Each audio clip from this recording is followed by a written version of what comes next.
Hello. Thank you for allowing me to share this story with you. I hope you find it both interesting and also God-honoring. I was in Vietnam for a number of teaching assignments. My wife Maria had stayed back in the United States. Her mother was under the weather and was scheduled to have a surgical procedure. But I decided to go and visit the coastal town of Nha Trang, taking my interpreter, Wendy, and her sister, Shiny, with me. We had purchased an apartment there, and the apartment was under construction. I was at the Saigon airport.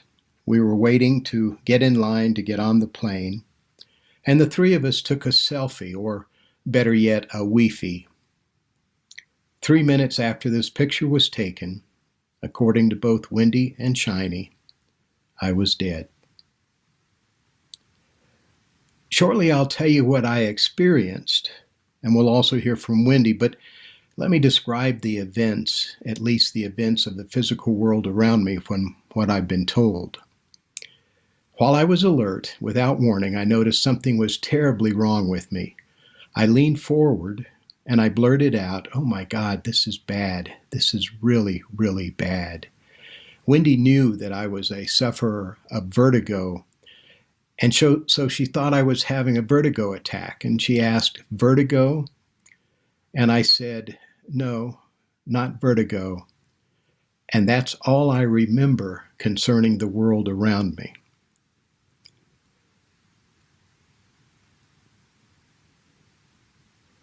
Per Wendy, I collapsed into Shiny's arms. There was no pulse, no breathing, and throughout all of this, my eyes remained wide open. Wendy started yelling for help. Her sister Shiny held on to me and was certain that I had passed. Wendy then ran to get help. When she returned, and I still was not breathing, no pulse, my eyes still wide open, she left a second time. By now, security had arrived, and they began clearing the section of the airport where all of this was taking place. Wendy called my wife here in the United States, but was afraid to tell her of the exact situation. Instead, she told Maria I was having a bad vertigo attack.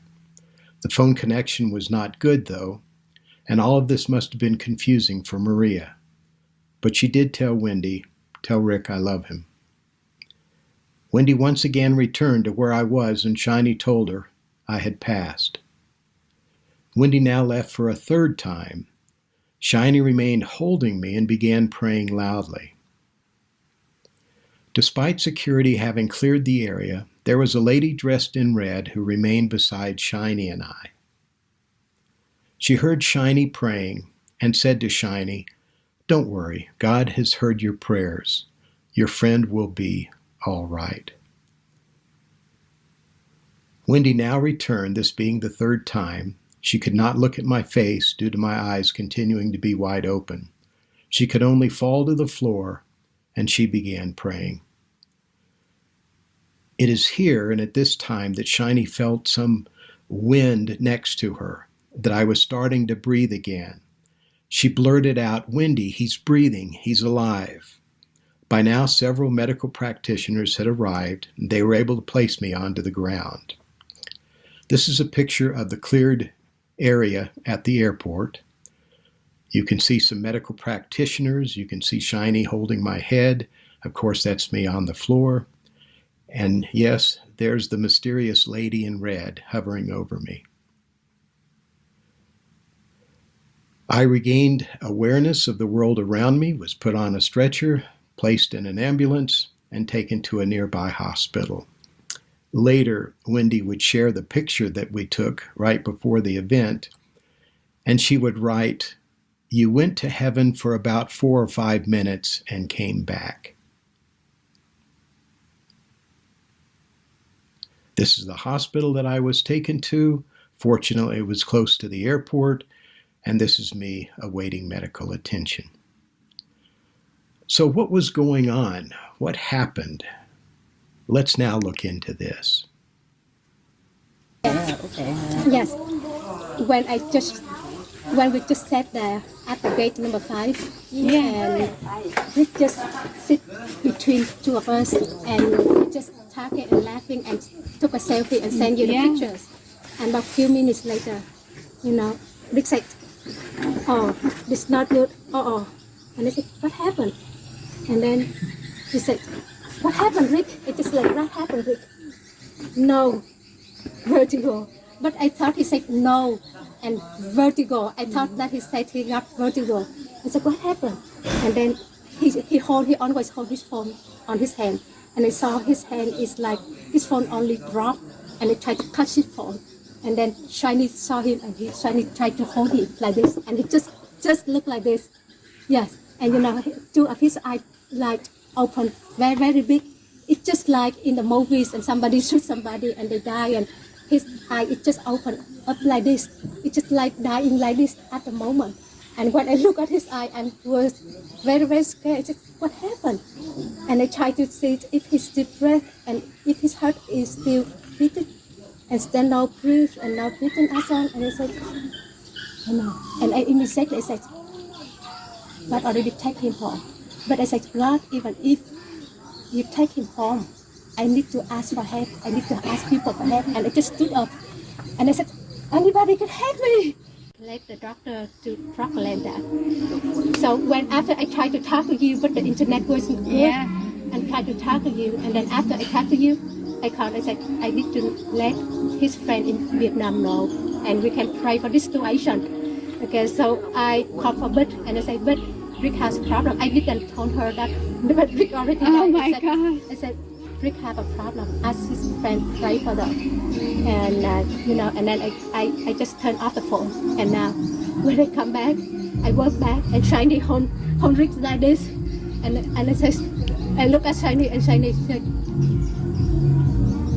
his eyes still open. Very. He gave me the sign that his eyes still open and he's died already. Okay, so at the third time when I come back, I could not able to look at Rick's eyes because I got so nervous. I tried my best to control myself, but I was so nervous. But I said, I could not look at Rick, and I don't check his breath again, and I don't check his heart again. Shiny just holding him like this, and I could not look at him. I just go to his feet and look. Can you hold me? And I just hold two of his feet and lay down on the ground. And Shiny start pray very loud. Okay, and even the security guy around there, and they saw her praying. And then I just hold Rick, and I thought Rick already died, and this is my prayer. I said, "God, you know that you are the only one who can do a miracle. Please control this situation." And I try to pray more, but I cannot think anything else that I can pray more than that. And I just repeat that 3 times. And I hold Rick feet and kneel down on the ground, and I just pray that with hopeless, Don't Rick, my sister, but myself, because I don't think that I'm well enough to control this situation. And that's the third time when I pray that, and Shiny, when she hold Rick like this, and suddenly, she feel the air come into her neck, and she said, "Wendy," she realized that Rick is breathing again. And she said, "Wendy, he's already breathing again." And I look at her. Yes. And at that right moment, both of us have a hope. And when we have a hope, we have a peace. And we know that God will heal it. And at that moment, I look at it, and I just kneel down like this and hold Rick feet like this. And when Shiny said he breathed again, I said, "Security guy, please call the doctors for me." And I said, I already called. And then I saw that 2 of the doctors run with 2 of the big large suitcase, and they come over. And the doctor come over, and he said, "Let him lay down on the ground." And when they said that, I stood up, and when I stood up, one of the ladies with the red clothes, and she hold my hand, and she said, "I pray to God will heal you." Yeah. And then I just put all of my clothes on the ground and just lie down on that. And so when Rick lay down on the ground, and he tried to close his eye, and his twinkling eye now. And when Shiny saw that, she tried to cover his eyes because she thought that the light can bother his eyes.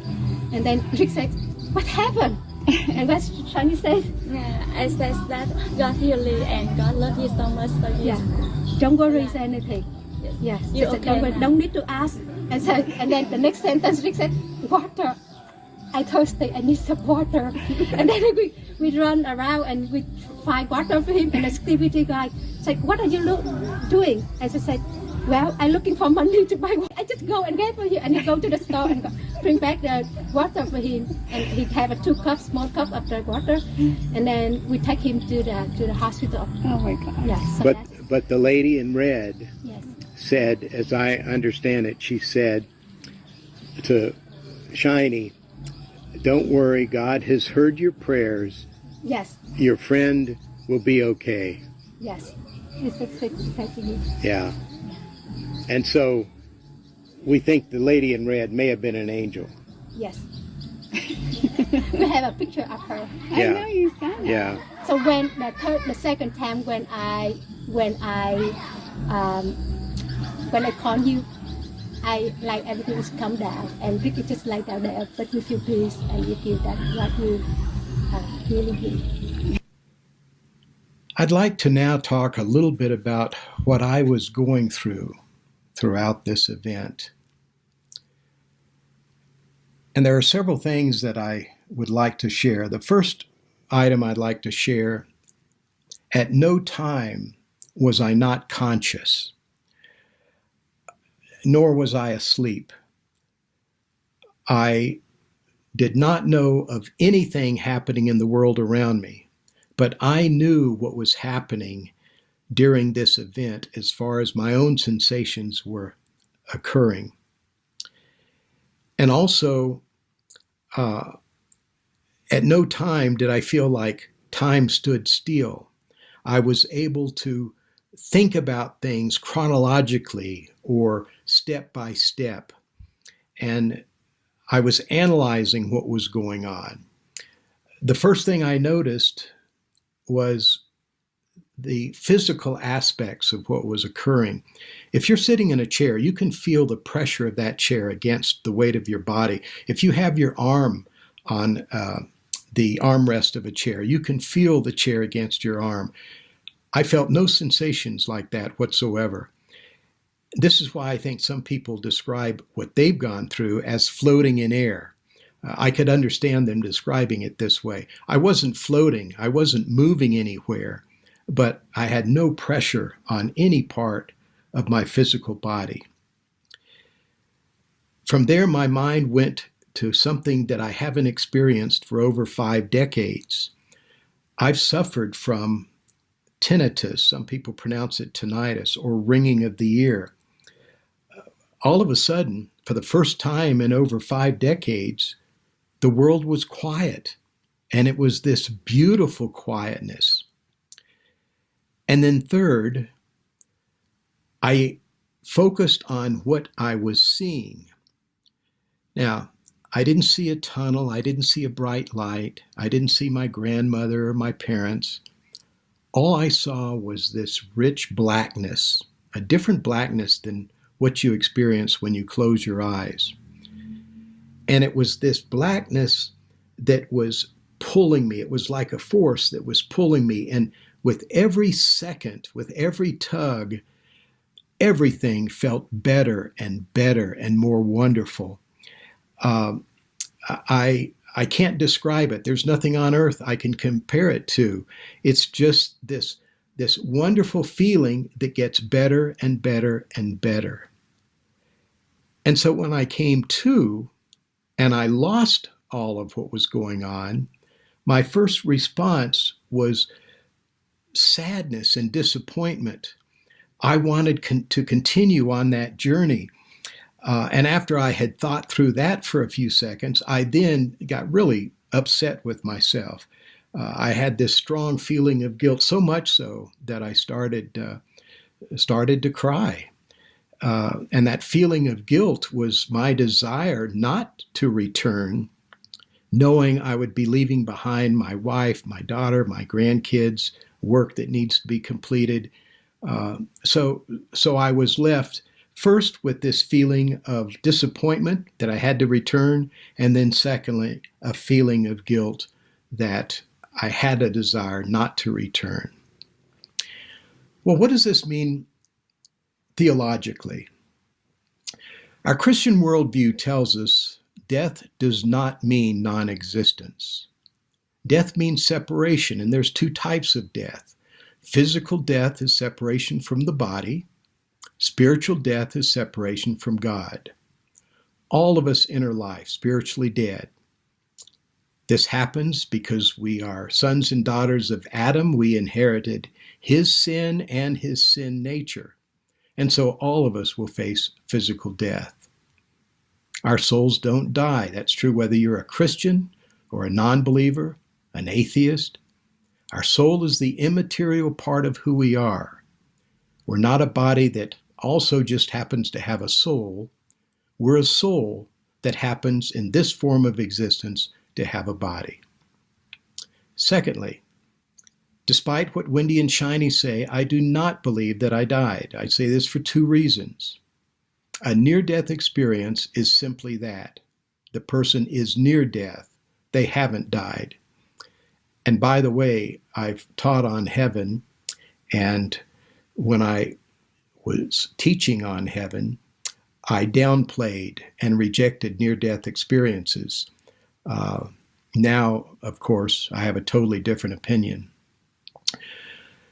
But I also don't believe we're resurrected from death. And we know there's going to be a future bodily resurrection, but this is the resurrection of our bodies, not a resurrection of our souls.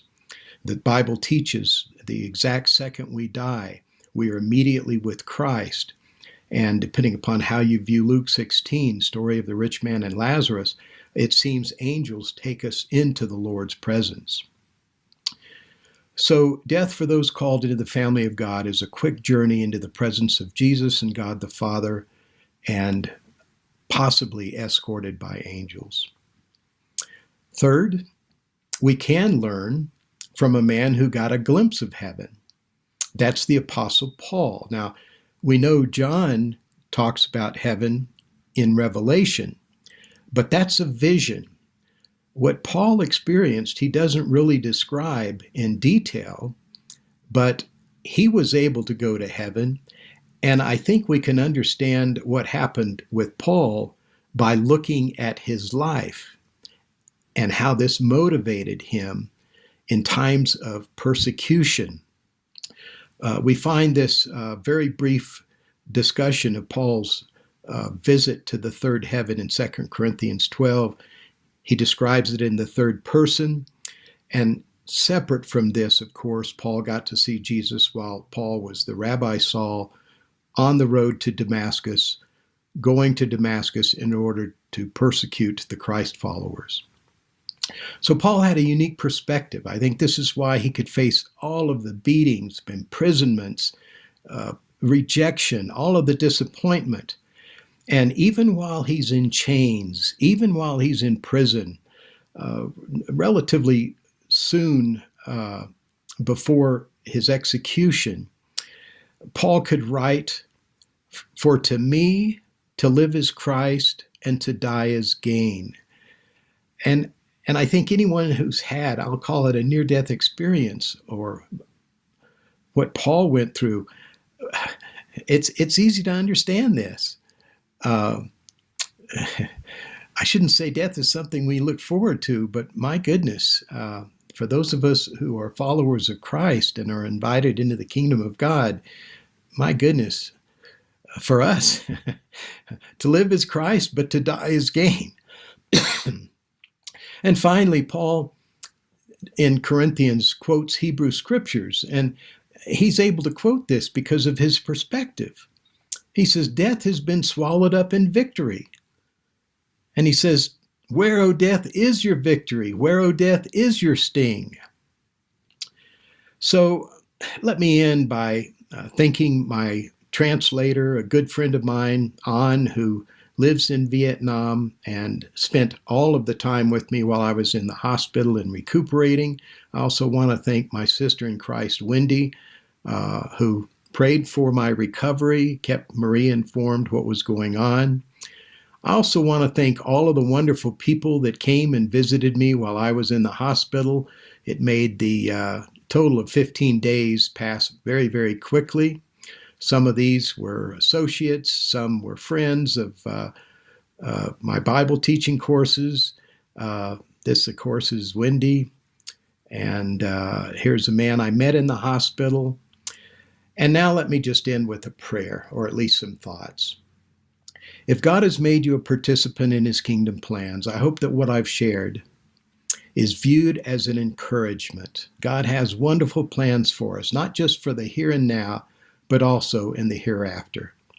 And if you scoff at God's existence, if you have not accepted the blood of Christ as God's payment for your sins, I hope you rethink all of this. Because one day, all of us are going to face our own August 15th. Will you be ready? Will you be pulled into the presence of the wonder that awaits the children of God? Or will your fate be eternal separation and torment?